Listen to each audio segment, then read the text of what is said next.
बूढ़े माता पिता को कोई नहीं रखना चाहता।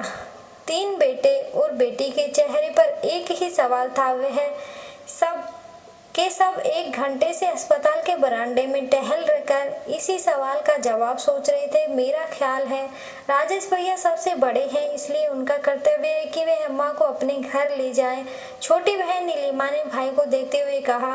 बड़े भाई ने एक नजर अपनी पत्नी की ओर देखा और कहा, मुझे पता है कि यह मेरा कर्तव्य है कि मैं अम्मा को अपने घर ले जाऊं, लेकिन तुम जानते हो मैं और मेरी पत्नी हम दोनों जॉब करते हैं और अम्मा को देखभाल के लिए सारा दिन किसी न किसी को तो रहना ही होगा, जो हम नहीं कर सकते। लेकिन बहना, तुम तो सारा दिन अपने घर पर ही रहती हो। मेरा ख्याल है तुम अम्मा का हमसे ज़्यादा ख्याल रख पाओगी। पैसों की चिंता ना करो, जितने पैसे लगेंगे मैं देने के लिए तैयार हूँ।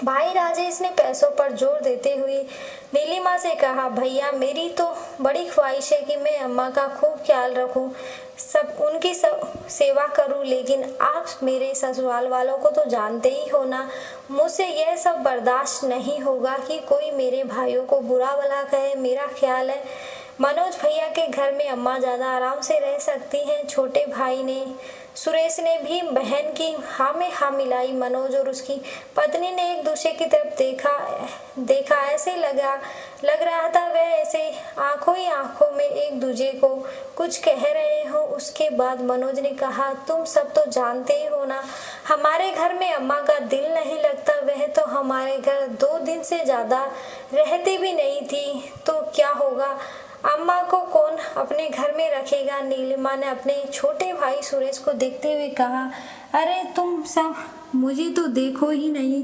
मेरा तो घर भी बहुत छोटा है, वेतन भी बहुत कम है, मेरी तो मजबूरी है, मैं अम्मा को अपने साथ नहीं रख सकता। सुरेश ने अपने हाथ खड़े कर दिए, तो फिर अम्मा किसके घर जाएगी। सभी लोग इसी सोच में गुम थे। क्या आप सब वार्ड नंबर 2 के पेशेंट के रिश्तेदार हैं? नर्स ने बाहर आते हुए पूछा। सब घबरा कर उठकर जी हमें ही हैं, आपको डॉक्टर वार्ड में बुला रहे हैं। वे सब दौड़ते हुए वार्ड में गए। आई एम सॉरी, हम आपकी माताजी को नहीं बचा सकते, डॉक्टर ने राजेश के कंधे पर हाथ फेरते हुए कहा। सबके चेहरे पर उदासी थी, लेकिन शायद दिल के किसी कोने में खुशी भी थी। और अब उन्हें उनकी माँ की सेवा नहीं करनी पड़ेगी और ना ही माँ को किसी के घर जाने पड़ेगा। यही हमारे समाज की कड़वी सच्चाई है। अकेले माता पिता 10 बच्चों को पाल सकते हैं, लेकिन 10 बच्चे मिलकर माता पिता को नहीं संभाल सकते। और कहीं माता पिता अपने जीवन के अंतिम क्षण बुढ़ापे में सड़कों पर रोजी रोटी कमाने में बिताते हैं। कृपया और अपने माता पिता से प्यार करें और जितना हो सके उनकी सेवा करें, तो बच्चे भी आपकी सेवा करेंगे और आपसे प्यार करेंगे। वीडियो अच्छी लगी तो वीडियो को लाइक करें, चैनल को सब्सक्राइब जरूर करें। धन्यवाद।